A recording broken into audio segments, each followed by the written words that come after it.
This webinar was created to help school board members, both new and experienced, better understand their leadership role. The Board of Education is an important American institution that is uniquely positioned to shape an educational experience reflective of its community and culture. Chapter 1 of this program will cover the role of the Board of Education, from educational leadership to how it shapes its district's culture. The Board of Education is the Board of Directors or Board of Trustees of a local school district. The board is responsible for the education of all children within its geographic jurisdiction as defined by state law. The board is responsible for the operation of a unit of local government with the authority granted by state law to levy and collect taxes, hire staff, and establish policies to carry out the state and federal mandates. The board is also responsible for all other financial and administrative activities and responsibilities essential to the education of children within its jurisdiction. The primary focus of the board must be on the education of the children for which it is responsible.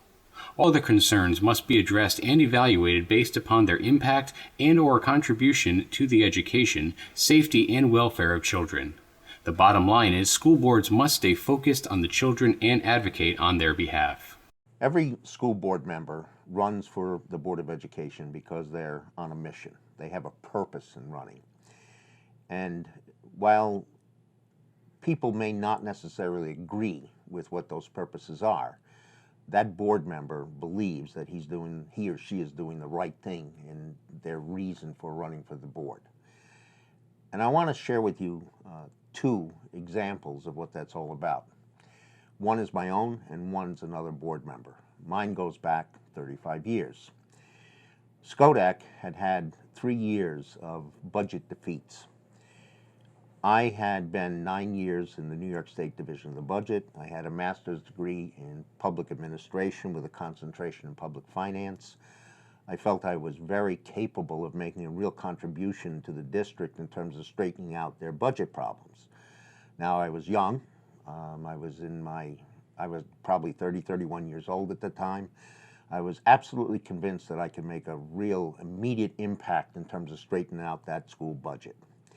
So I ran. I was well known in the community, very involved in various community organizations. My family was well known. I was elected, and I was going to hit the ground running. My first board meeting, the president of the board looked me square in the eye and said, "Paul, be patient." That was very deflating. 2 and 3 board meetings further on, he said the same thing over again. "Paul, be patient." Again, very disappointed, very deflating for me. It was interesting, and you got to understand, and that was a very different time. The board meetings were not about educational content, about what was going on in the classrooms. They were about how many tires we were going to buy to replace the tires on the school buses. It was a very, very different and odd thing to go through, but it was about the budget at that time and how we were going to manage the finances of the district. And it was the kind of thing that I felt like I really wanted to get into, and yet I was constantly told, "Be patient, you have to learn, you have to take your time."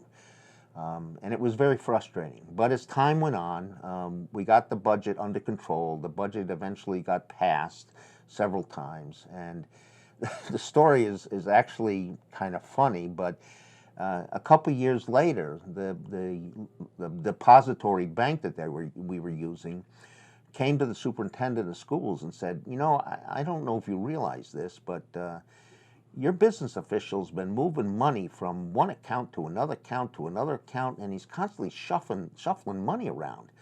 And the superintendent went and they took a look at what was going on, and sure enough, and you got to remember at that point, Skodak's budget was like $4.5 to $5 million, relatively small, and this guy was moving several $100,000 from one account to another account to another account. Well, it turns out that at the time that those budget defeats were taking place, there had been a major reassessment that had took place within the town.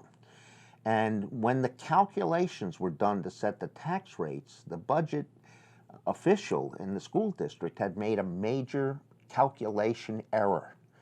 And the tax rates had been set way too high. And the reason the budgets went down had nothing to do with the school itself. It had to do with this error that had been made. And as a result, a lot of money had been raised. And this guy had all this cash that came in, and he didn't know what to do with it. So he was shuffling the money from one account to another account, and eventually it got discovered. He was obviously no longer employed by the school district, and the school board decided how that money would be spent in a rational way that actually improved things in the school district. And the nice thing about it for me, as someone who had the right kind of knowledge, is I got an opportunity to use my skills as in public finance, because we began to start to pay attention to not just expenditures, the budget expenditure side, but also began to look at revenues, which we had not done before, and we began to look at fund balance. So those are the kinds of things that you're going to hear about in the training later on when we get into budgeting. But that was a whole new thing that I ended up bringing to the table that had never been done before in the Schofield Central School District. So this experience, it took a while. It was a couple, 3 years into this process before I got to make a contribution. So he was right. He said to me as a board president, be patient, and that's exactly what I had to do. But eventually I got to be able to make a contribution and deliver on that mission that I had. Another example, we had and this is probably 20 years later, we had an opportunity to rebuild and substantially change our elementary school. We had a gentleman in the community that was very involved in the CYO basketball program. We needed a new gymnasium. Our gymnasiums were completely booked, and we needed a new one, and we needed one from his perspective that had to be full size. And he was absolutely focused on making sure that we got a full-size gymnasium out of that capital project. And he ran for the board specifically to make sure that, in fact, we got that new full-size gymnasium. That was his mission. And, we were serving about 200 kids and families with that CYO program. So this was a pretty significant thing that he was after. It turns out that he gets on the board, and he doesn't realize that a major capital project is a 3 to 5 year process. And so he's on the board, he wants to make sure that we get that gymnasium, and he's virtually stymied. And he has to become patient and wait for 3 years in the planning stages before, in fact, we even get a design and that's approved, and we can begin to start to put the shovel in the ground. And then it's 2 years before the project's completed and we even see the gymnasium floor. In the meantime, a very interesting thing happens. It turns out that during that period of time, he became a very, very good contributor to the board. He was very quiet in the beginning because he knew very, very little about the Board of Education, its role, its mission in terms of the contribution that it makes to the education of kids. He learned a great deal.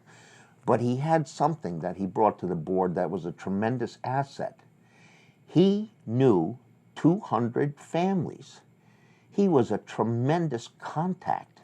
He had a network of people that he knew intimately.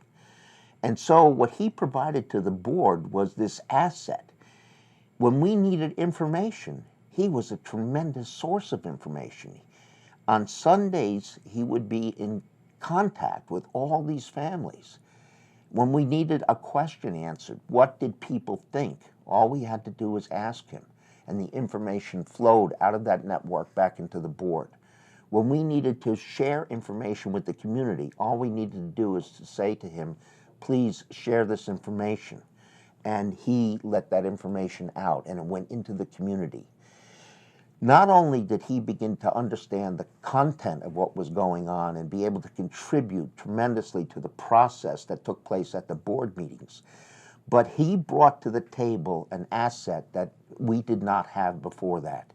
And that was that tremendous network of people that he knew and his ability to communicate both ways, from the community to the board and from the board to the community. So he got his gymnasium, his mission was fulfilled, but we got a tremendous asset. And I think the lesson in all of this is that every board member, they come with a purpose. To them, it is very, very important. They probably will have to be patient in order to see that mission fulfilled. But they also have to be looked at from the perspective of what assets they bring to the Board of Education. And if done properly, those assets can be capitalized upon and they become an asset to the board and they become very significant contributors to the educational process of that community. As an individual board member, you possess no explicit authority under state law. All authority is vested with the board as a collective body.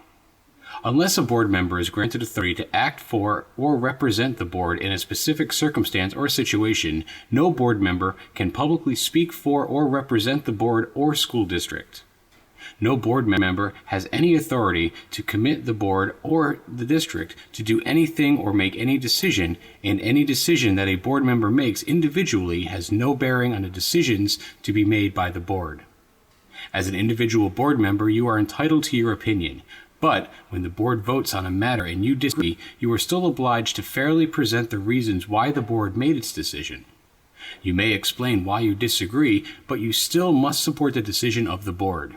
If you are uncomfortable getting into a discussion about the decision, you can provide information about the vote and then refer a person or persons to the board president or superintendents. Board members get elected, and they make an assumption that because they're an elected official, that they have some implicit or explicit authority on their own to do things and to say things, and that somehow or other, because they're elected, they have the ability to change things on their own. That is not true. The only authority that they have is within the context of the entire board taking a board action. So it is the vote of a board as a body that gives the authority for something to happen within a district. An individual board member has really no authority. What tends to happen is that a process takes place. A board member comes to the board meeting assuming that in fact they have some implicit or explicit authority, and they soon figure out that they really don't have any, that they have to fit into the context of the overall operations of the board. They may go to a superintendent and say, I want to do such and such. And the superintendent will say to them, that's okay, but you have to bring it to the board. I'll put it on the agenda for you. And that's a little bit disarming. They don't expect that to happen. They may go to an administrator, to a principal, and say, I think this needs to change. And the administrator will say, that's a good idea, but I think it needs to be discussed with the superintendent, and it may be necessary to bring that particular idea to the Board of Education. Repeatedly, everything is going to be pushed back, if it requires that, to the Board of Education. And after a while, they'll finally get the message that it is the board that is going to have to make these decisions, that the board member in and of himself or herself has no authority to make these kinds of changes, and they cannot force those changes to occur. At the board table, the same thing happens, that you begin to start to see that it is not that an individual board member is going to be reprimanded for their appearance of authority, or they're trying to push themselves on everybody else. They can't make everybody else do something. What tends to happen is that there's sort of a peer pressure kind of environment, a culture that evolves, that basically corrals them into understanding that they have no real authority on their own. The group process takes over, and they begin to start to recognize that they have to fall in line with the group process. They don't have to agree all the time with what's going on, but they're going to have to fit within the group. They can vote against a particular action, that's fine, but they're ultimately, if they want something to happen, they have to get the board to go along with it. They eventually fit into that culture. They begin to recognize that they have to relate to their peers, and they understand that it is the power of the board that implements change, that takes action, and makes things occur within the district. That is a big change from when it is that they first come to the board.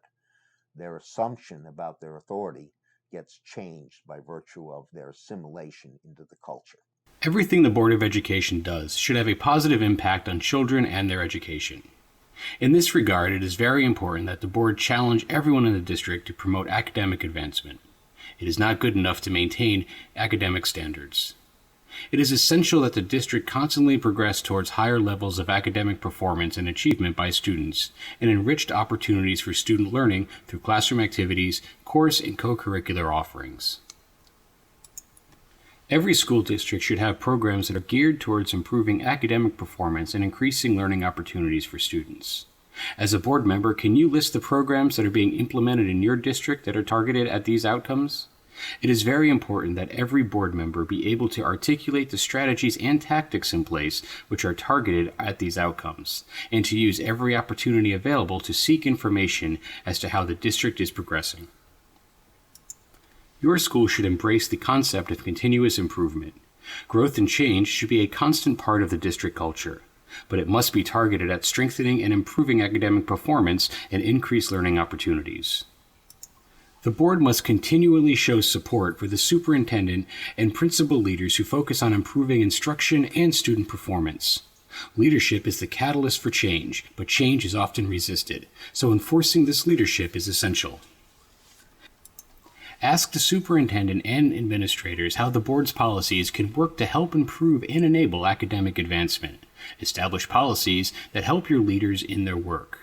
Establish, in partnership with the superintendent and administrators, measures of improvement in academic performance and periodically monitor progress. Make sure that you use your budget process to support your academic advancement programs. Be ever mindful that there are pressures on schools to improve which are constant and increasing. Advancements in technology and changes in the economy are creating new demands on our educational system that require constant evolution inside our schools. It is essential, therefore, that boards exercise educational leadership to assure that our students are prepared for the ever-changing world that they will enter as adults. The role of a board in educational leadership, for the most part, from my perspective, is one of reinforcing the educational leadership that comes out of the administration. Educational content arises out of the expertise that exists within the administrative and team and the faculty. They are the people who clearly understand the content areas. They have good knowledge, expert knowledge of the pedagogy of teaching. They have the expertise that the board has to rely upon. They are on spot when it comes to the changes in curriculum and the changes that are taking place with regard to the practice of teaching and instruction. They stay on top of the changes in technology that reinforce and are on the tools of teaching and learning. The board has to rely upon them. That doesn't take away from the responsibility of the board for being responsible for the role of educational leadership. Now, how does a board exercise that educational leadership? It really does it by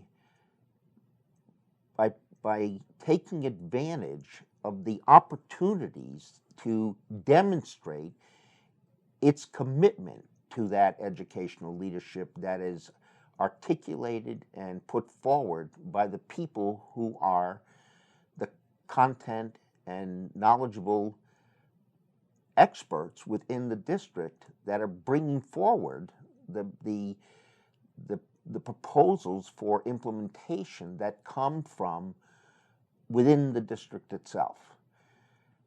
Sometimes it's a matter of approving budget items that are necessary for improving educational program, buying textbooks, buying the technology, and doing things of that nature. Sometimes it's a matter of putting in place the policies that are necessary in order to reinforce that. But I think the things that are most memorable from the perspective of the people who work in the district are those things that are symbolic of the commitment that a board has to the educational program. Let me give you a couple examples. When a board has a meeting and it brings in students and teachers to demonstrate what is actually taking place in a classroom that exemplifies the quality of the educational program that's taking place, and they do that right in front of the board, and they show the Board of Education what's taking place, both the children and the teachers get a chance to show with pride exactly what it is they're doing. And when the board sees that and then says, thank you very much for what you're doing, two things happen. First of all, it's like music to the ears of those people who have worked so hard to accomplish what it is they have done, both the kids and the faculty members. That spreads back through the school. It goes back into the classroom. It goes back into the other faculty members. It spreads throughout that particular school building. That changes morale, and it creates a spirit of acknowledgement that the board cares about what happens.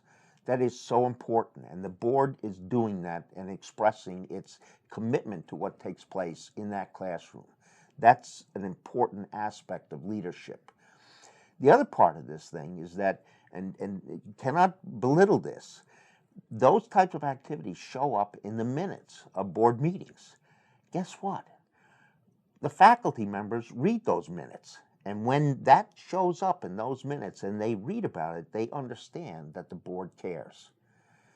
Again, another demonstration of educational leadership.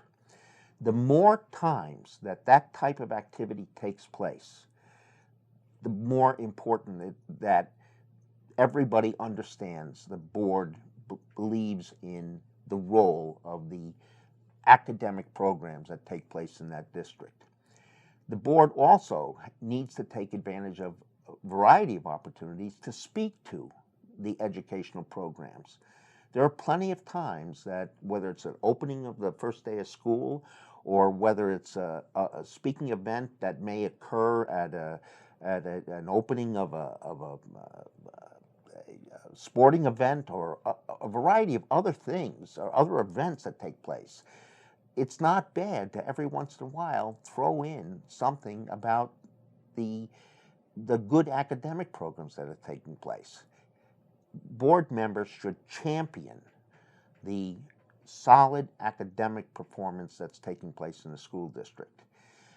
Another thing that should be done is to really think about keeping track of good academic programs.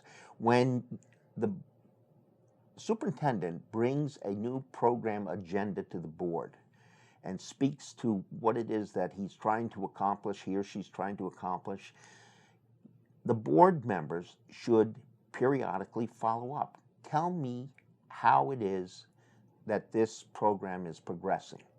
Follow up. The more you follow up, the more it becomes apparent that you care. It is the caring that is the exercise of leadership. And the follow-up is a way for you to demonstrate not just that you care, but it causes everyone at the administrative level to pay attention to the detail, to monitor what's going on, and to share that with you. What gets measured gets done. That's a very important lesson.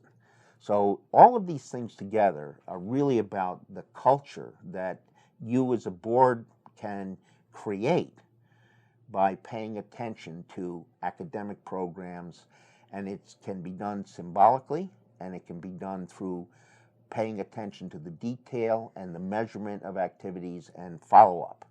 There are a variety of mechanisms, but it's all about paying attention to the academic programs and using every opportunity that you can to champion those programs throughout the district.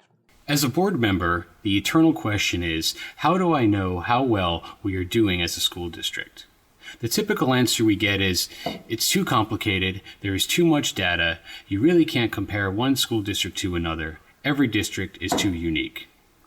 This is what you need to consider and ask.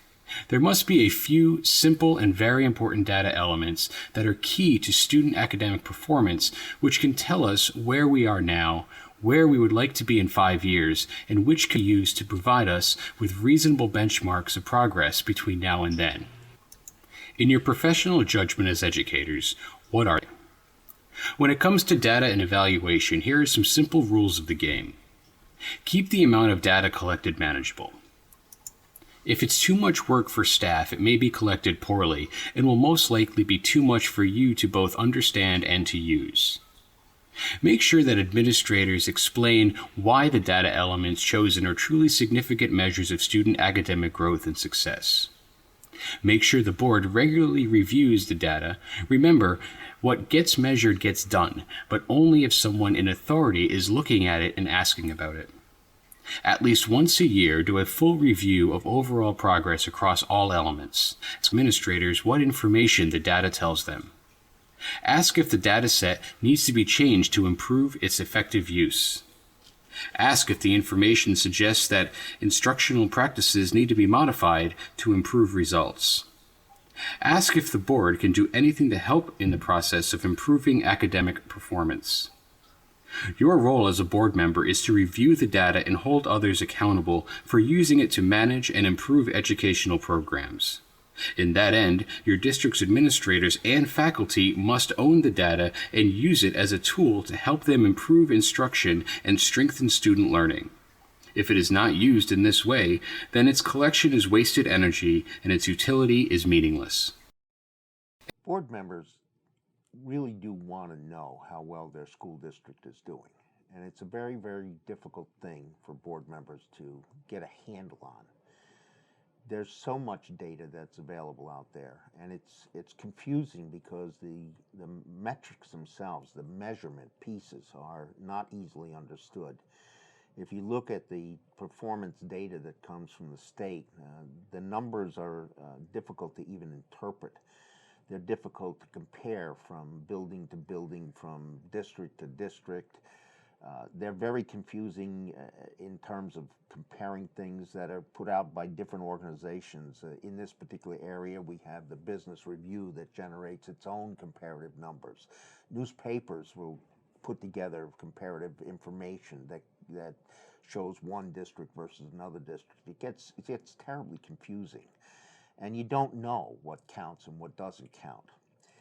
I think what's a better thing to do is to work with your administrative staff to isolate those things that they believe are really important in terms of a very specific measure of improvement that they want to focus in on. And it doesn't necessarily have to be the whole district.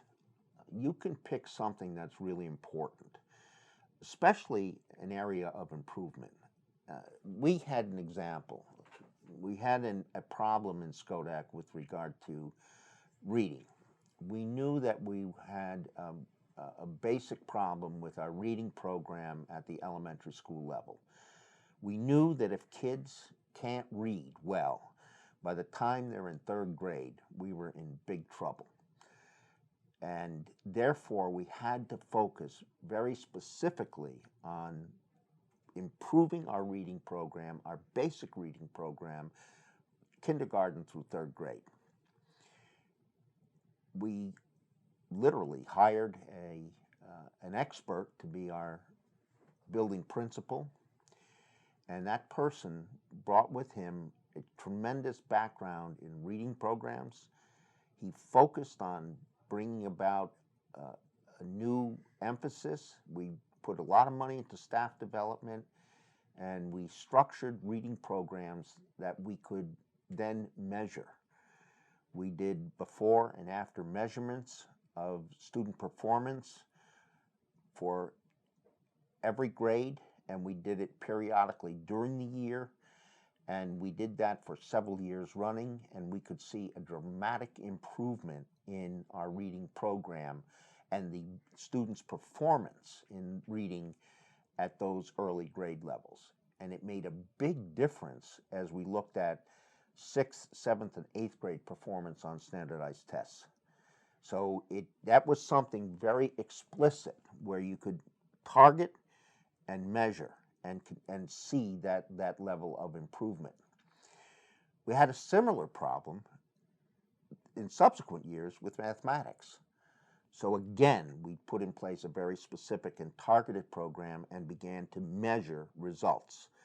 And lo and behold, because we were focused on it and we had measurements in place, in one particular year, we absolutely exceeded the region and the BOCES in one of our grade levels in mathematics.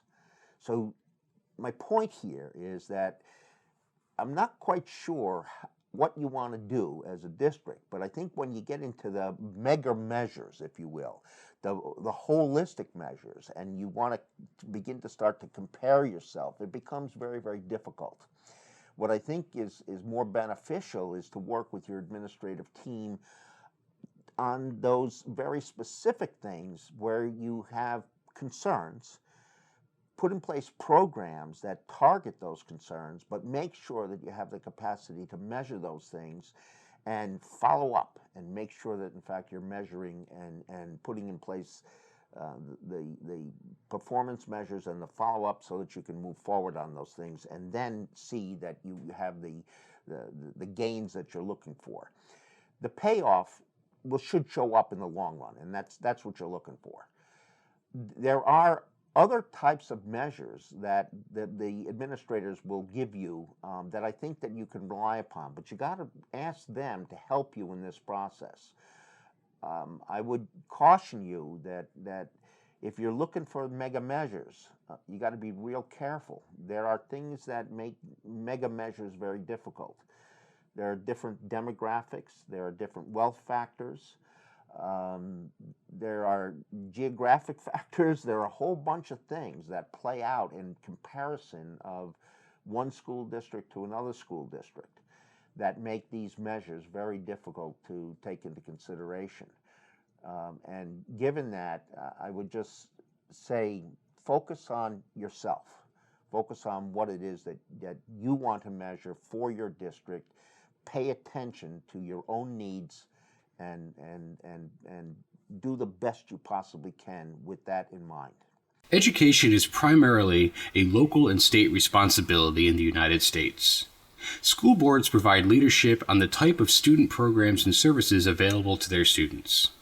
However, there has been an unfavorable consequence of the combined impact of standards and the tax cap. The implementation of testing against national and state standards has highlighted poor academic performance in urban, economically disadvantaged, and minority communities. Consequently, necessary and appropriate extra state aid has been given to schools whose demographics and test scores reflect this profile and poor performance. However, as a consequence, many other schools without this profile have not benefited from increases in state aid, and which have also been subject to constriction due to the tax cap. These schools have been forced to look for places to cut expenditures. As a consequence, they have been focusing on areas such as electives, advanced courses, and non-mandated courses as targets for cuts in program. Thus, in a time when demands arising out of our economy are seeking more from our schools and our students, the financial pressures seem to be pushing schools in the wrong direction. Yet, despite this, we also see that schools are pursuing opportunities for innovation, knowing that they must not succumb to these pressures. Many modifications are taking place in the BOCES Career and Technical Education (CTE) programs.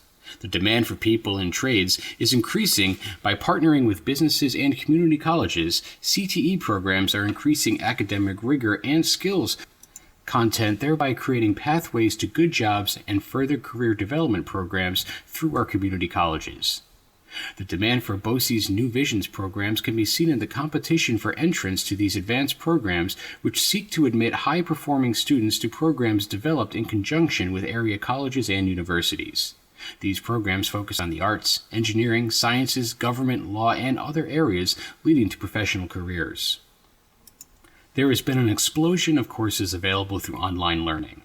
Not only can students take regular high school courses, but there are options for credit recovery for those needing to address failed courses, as well as many college credit-bearing courses. Increasingly, high school faculty are providing the necessary supervision to assure that these online classes meet necessary state requirements.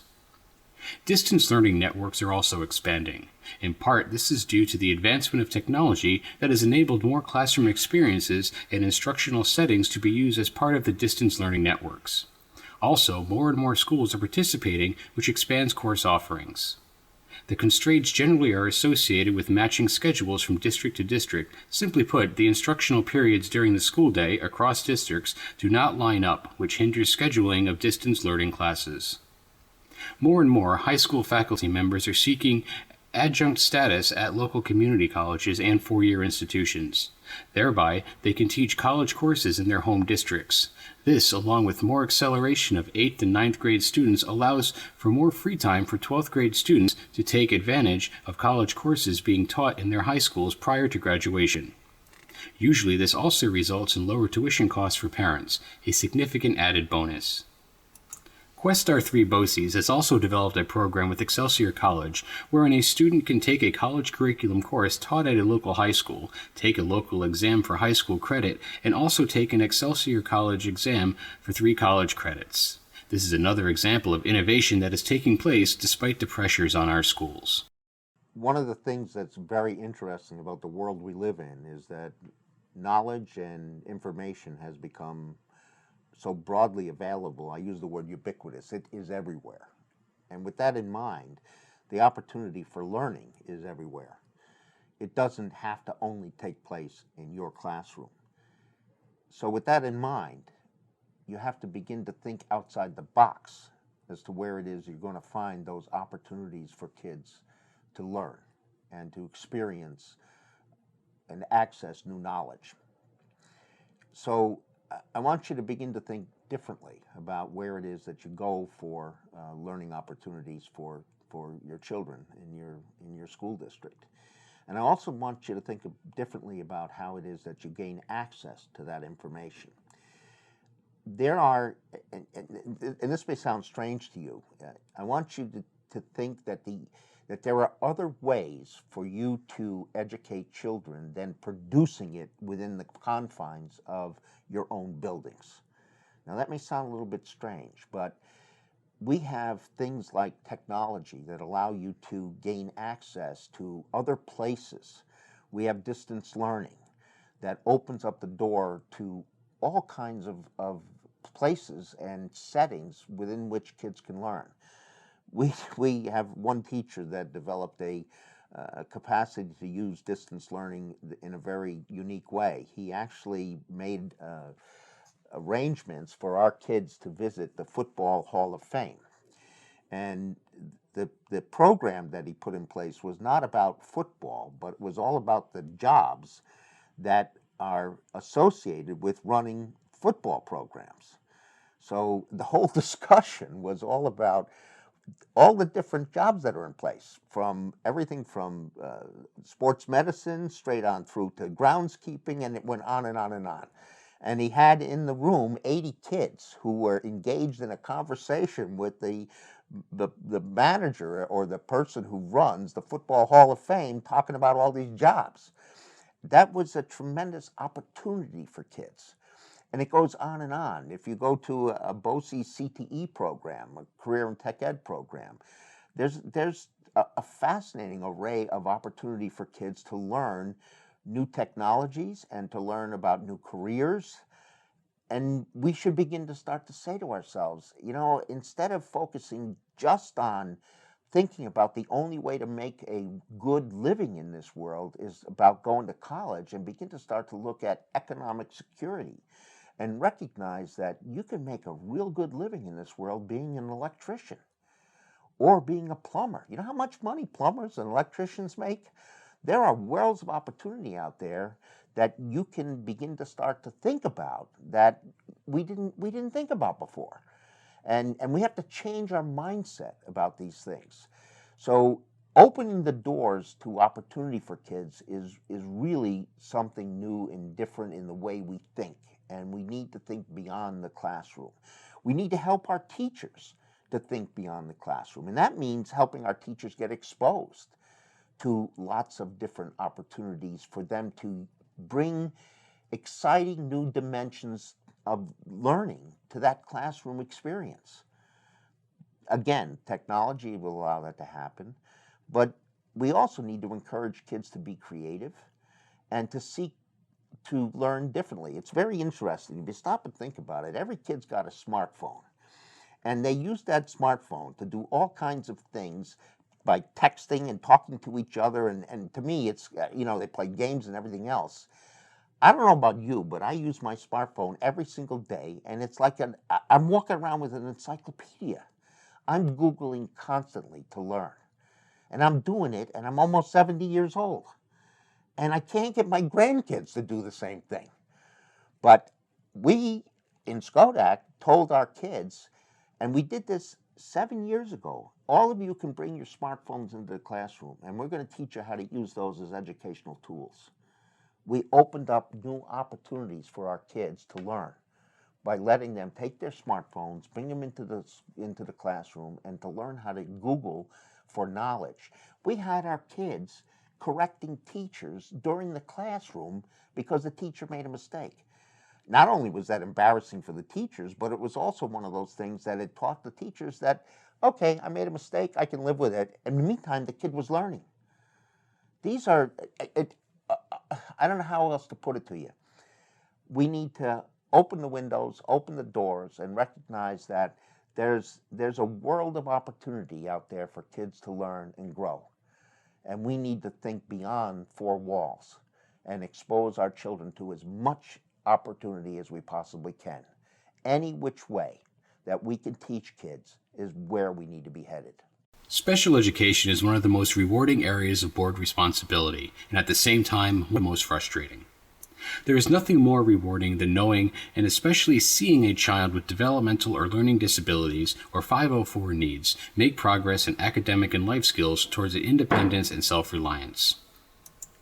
What we do in our schools makes a difference. It is not just the special resource we provide, but it is also the interaction of our non-disabled children with their special needs classmates that promotes growth and true acceptance, support, and friendship. Yet we know that the cost of special education is high, and at a time when we are seeking to manage our costs, we are told that we have no control over what we spend on special education. Once the Committee on Special Education comes to final agreement on the individual education program for we, the board, must approve it. We can send it back for review, but we cannot disapprove it. For example, if there is a possible concern that a private school placement may be more restrictive than placement in one of our own school programs, we can request a review.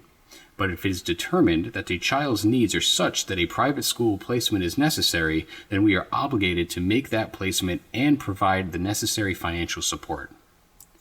Given the concern about cost, and yet the equally compelling concern for providing the most appropriate services for special needs children, it is essential to have supervisory personnel representing the district in the special education program on the Committee on Special Education who are very competent in this area of education.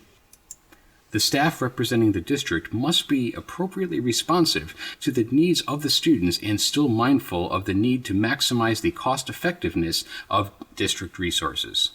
Special education is a unique experience for board members. I say unique because it's one of those areas where you may encounter a great deal of misunderstanding, consternation, frustration. You're going to find yourself in a very, very difficult position. They're going to present you a board agenda that is filled with numbers, and you're going to vote on things, and you're not going to know anything. And you're going to say to yourself, what did I just do? And it's going to be explained to you that you really don't have much of a role other than to affirm what it is that the Committee on Special Education has already approved, and that everybody who works on the Committee on Special Education and the faculty who works with the special ed student what they have already decided. And your role is basically to approve all of that and to approve the expenditure of the funds. And you really don't have much of a role. So just go ahead and do it. And you say to yourself, that, does that make a lot of sense? I want you to understand that we spend a lot of money on special ed, really a lot of money. I mean, it's not uncommon to have a very high needs student, and that the district could spend $100,000 a year on one child, and you're telling me that I don't have any choice in the matter, I don't have any say, I have to go ahead and spend that money. I mean, I wouldn't think that I have no role. But the reality is that you may not have a role. You go ahead and approve it. It's very difficult for you to understand that. But you'll do it because that's what you're told you have to do. That's what federal and state law requires you to do. You do have some options. I'm not going to go into detail about those right now. Those are the kinds of things you need to discuss with your superintendent and the people in your administrative team that deal with those options. But I also want you to know that when you look at how special education has changed and you look at the progress that can be made, you will find that it is extraordinarily rewarding. I just want to share something with you. We had a board presentation one time. A young man came to the board and made a presentation along with some of his peers. And his mom happened to be in the audience. She joined her son. And she told us that he was a special needs child. He was very disorganized, couldn't keep track of anything, didn't do his homework, couldn't figure out what was going on in the world, was very poor performing, had a lot of needs, and as a consequence had been failing everything, and she had little hope that he would ever graduate from high school. It turns out we had put him in a special program and supplied him with special technology and surrounded him with good teachers that were not special ed teachers, but were people who were familiar with technology and empowered this young man to work with the technology in such a way that he got the opportunity to use it to get himself organized. Somehow or other, magic happened. And this special needs child ended up in a position where, in fact, he not only got organized, but he began to perform. And perform well enough that he stood there in front of the Board of Education and he presented. And he talked to us about what it is that he had done. And I sat there and I'm just amazed and so happy for him. And then I'm so happy for his mother, who glowingly told us about the transformation that had happened with her son. When you see that and you recognize that, yes, it costs money, but look at what we had done. We had done for her son, who now was on a path to graduation, who before this would never have made it. When you see that, and I don't, and by the way, now he was a special needs child, but not so impaired that he couldn't, succeed in terms of being able to graduate. There are other children that are not so able, if you will, that are really very disabled. And yet they too have the ability to move forward. And we see that more and more these children are progressing in terms of their abilities and moving forward in life and becoming more capable. When you see that happen and you know that you as a school board member are enabling that to occur, there's a tremendous sense of gratification. So, okay, you're sitting there at a board meeting, you see a bunch of numbers in terms of their numerical identification, and you're approving their plans. You don't know what those plans are. You don't know how much money is being spent. You know it's a lot. And you say to yourself, I don't know what I'm doing, but I'm going to go ahead and do this stuff. But then you hear the stories. and you see the results, and it is very gratifying. So there's two sides to this coin, if you will. And I want you to know that what you're doing is very special and it's very meaningful, and you should be grateful that you have an opportunity to make a difference in those kids' lives and in the lives of their parents. Now let's look at the board's role in mission, vision, and goal setting by reviewing these concepts. What is a mission? It is a statement that describes what the district currently does and how it does it. What is a vision? It is a statement that describes what the district wants to be in the future. What are the attributes, capacities, characteristics that the district desires for itself in 15 or 20 years? District and board goals, these may be the same or different. If these are the same, they set forth what is to be done to enable the district to carry out its mission and to progress towards its vision. The goals may be started in 1, 2, or 3-year time frames. These goals should be measurable so that the progress can be assessed. Since progress may take several years, the goals may not change significantly from year to year.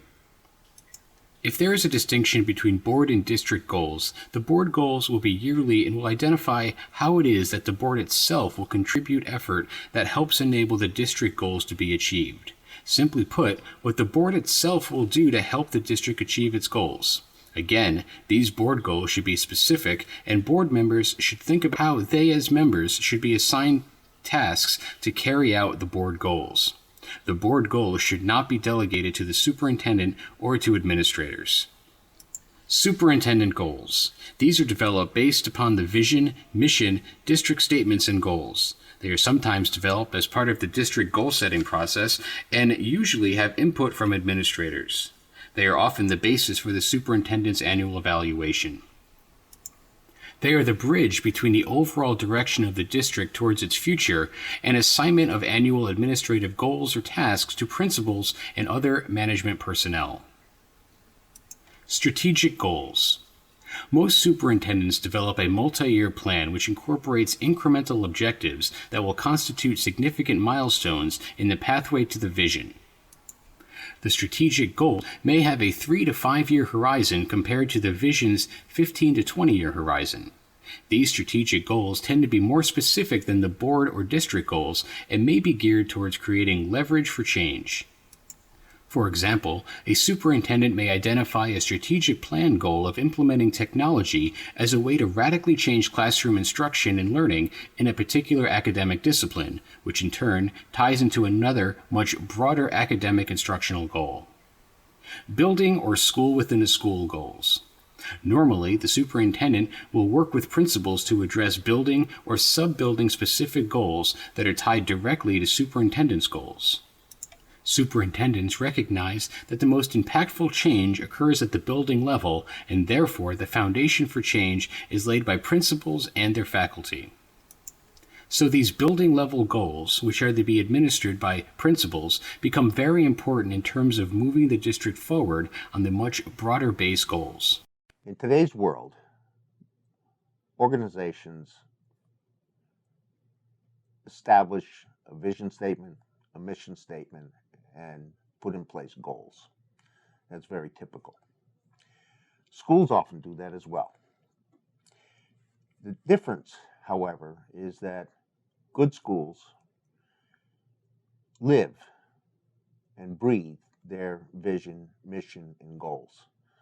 Now let me explain the difference and start with definitions. A vision statement is a statement of what you want to be in the future. So it's a description of what you envision your district to be like 10, 15 years from now. Not what you're like now, but what you want it to be like 10 or 15 years from now. A mission statement is a description of what you currently do. What are you currently doing? A goal statement is a statement of the actions that you are taking that give life to your mission statement and set forth the steps that you are taking that give life to moving forward on that vision so that you can achieve it. Those districts that produce typically vision, mission, and goal statements produce glossy pieces of paper, glossy brochures. They look good. They go on, they are handed out in the communities, they go on shelves, but they may not actually become living, breathing documents that are used by the organization. The difference is some organizations actually use them as tools for managing. They use them as tools to reflect the values and the day-to-day activities and lifeblood of their organization. I'll give you a couple examples, and I'm going to use again my home district, Schodack, and also my BOCES district, Questar 3. And they're different examples, different ways that they're used. The vision statement that was crafted in Schodack was developed through a committee of stakeholders in the community, parents, community organizations, and members of the faculty, administrative team, and the Board of Education. It is a very unique vision statement because it is written in such a way that it doesn't just speak to the vision for the district. Schodack is kind of unique. It is a school district that geographically is one half of one town, which is unusual. You don't see that in many school districts throughout the state of New York. One half of one town, one school district. It is so unique that it has a very special kind of culture where school and community are blended. So in its vision statement, it speaks to not only what it is that Schodack wants for its school district, but how it is that the school district and the community are intertwined. And then how it is that the faculty and the staff are also intertwined into the community and into the lifeblood of the district in terms of how it sees itself into the future. So it has a very different kind of feel to it. It is a reflection of the culture of the district, the feeling that you get when you're dealing with the people who work in Schodack, the district, Schodack, and the community itself. So that vision statement is really a reflection of who it is that Schodack as a community and as a district is, okay? It is, as such, it is a lifeblood type document. And you can go and talk to people in Schodack, whether they're working in the school district or they live in the community, and you will find that it is an absolute reflection of who they are, and it is a reflection of who they aspire to be and how they want their children to grow. And it has a life. It's an enduring document. Now you go to Questar, and it is clearly the vision and the mission statement and the strategic plan that evolves out of that is a management tool. They did something very special. When they first developed it, it became sort of a guiding principle document. But they took it in its second iteration a step further. They drove it down into the organization. And they said to the people working throughout the organization, how does this affect you? How will you use this in your day-to-day work? And the people who work in the organization said, okay, I will take this vision, this mission, and I will translate that into a set of goals that I can use so that I know that I'm making a contribution to the overall effectiveness of this organization. And in doing so, it became a document that now is transformative. Everybody, all the horses pulling the wagon in the same direction, from the bottom to the top of the organization, a real management tool. And by the way, with measurements that can be put in place, that are in place rather, so that in fact everybody in the organization can demonstrate how it is that they're making a contribution towards the achievement of the strategies that are tied into the mission and that are tied into the long-term vision.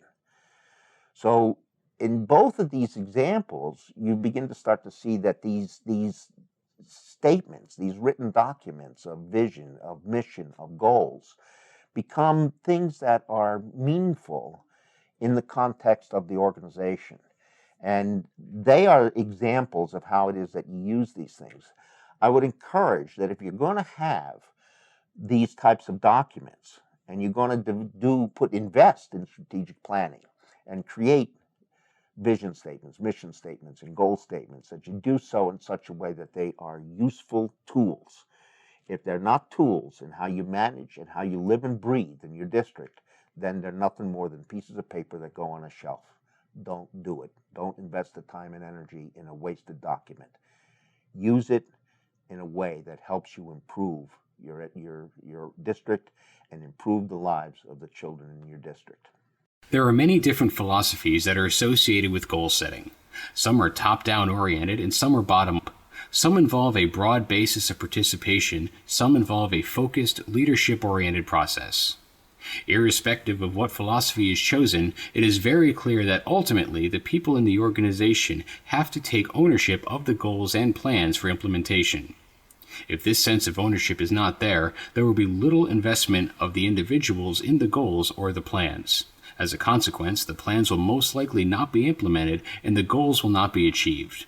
Again, a variety of techniques can be used by organizations to achieve ownership.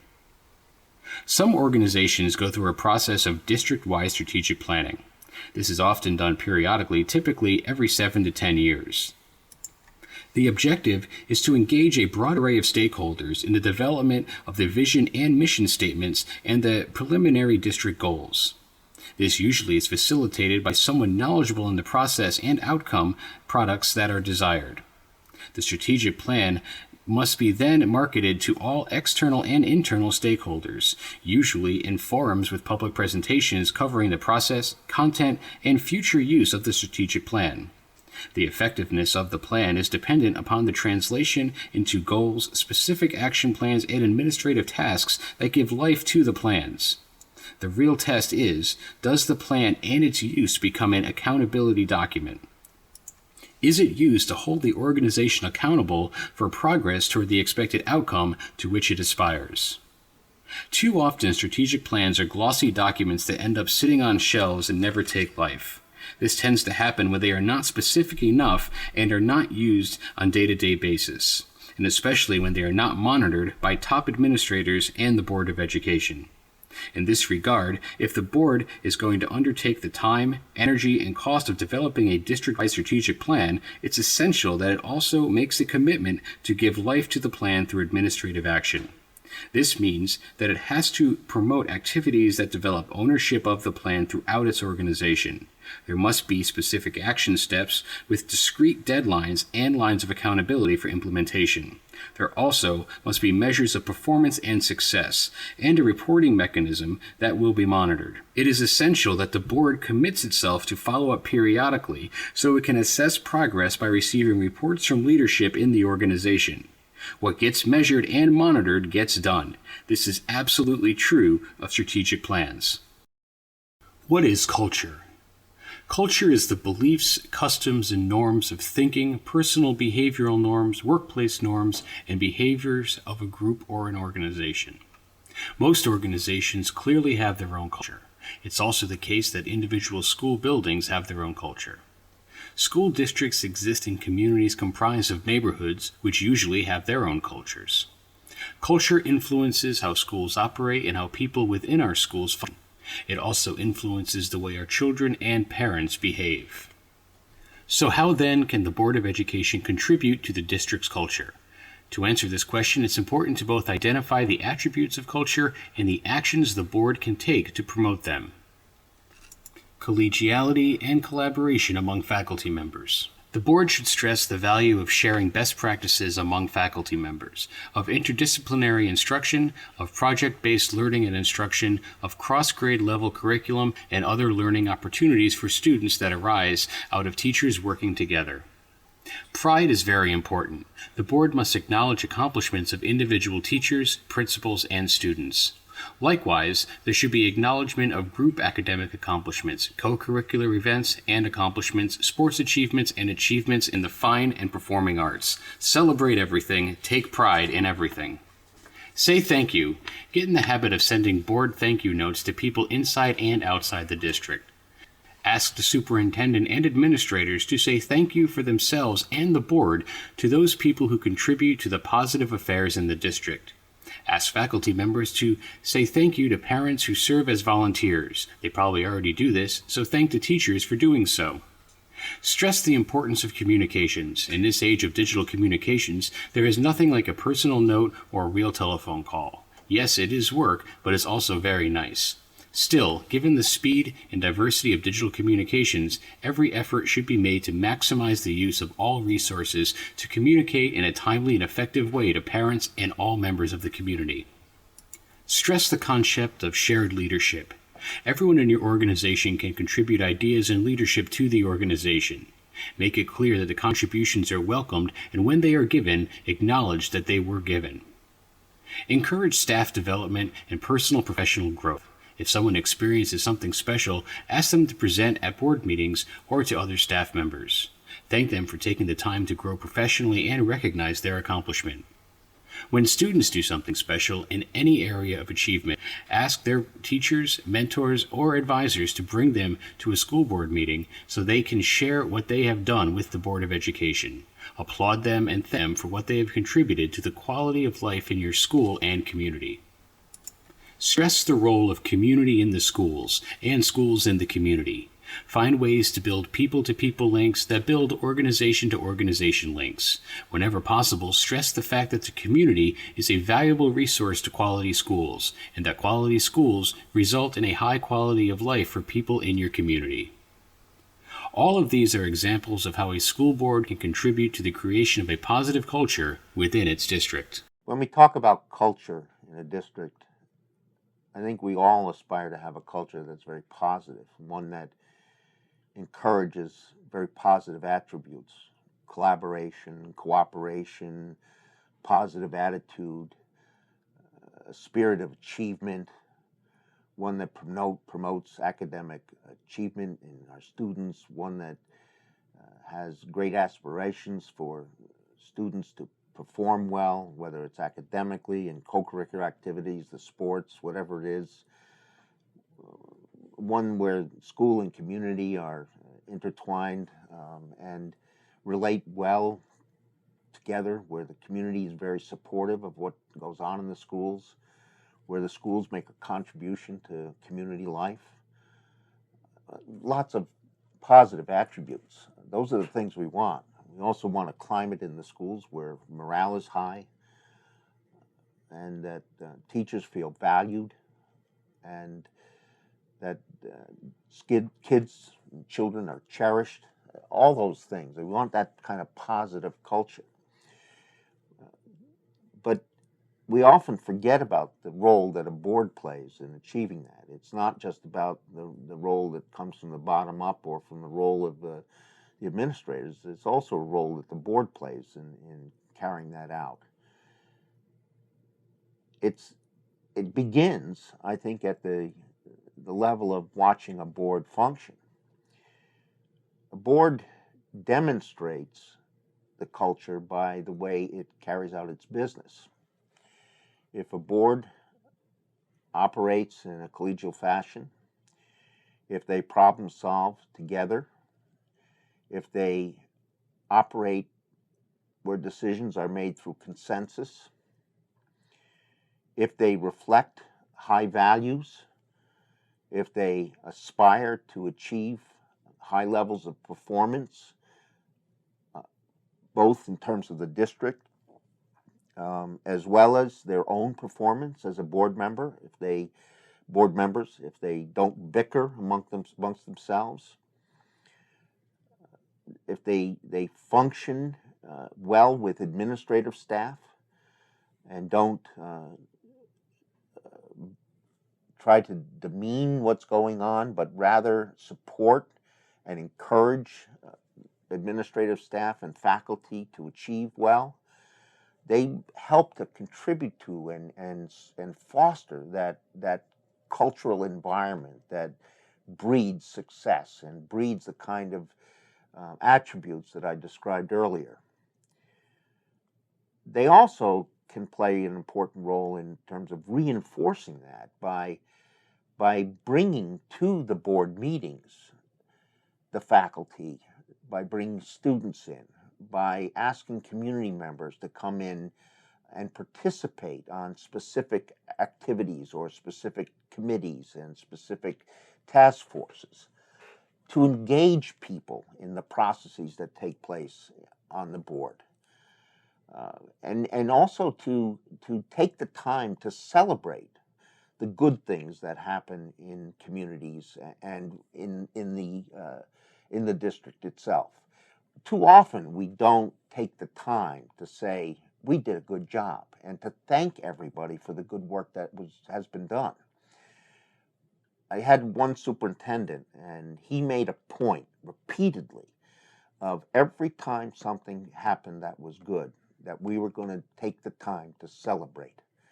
And he did that in every public meeting that he could, every time that he had a faculty meeting, whatever it was, where there was an opportunity to celebrate something that took place in the district that was of value, that was an achievement, it was done.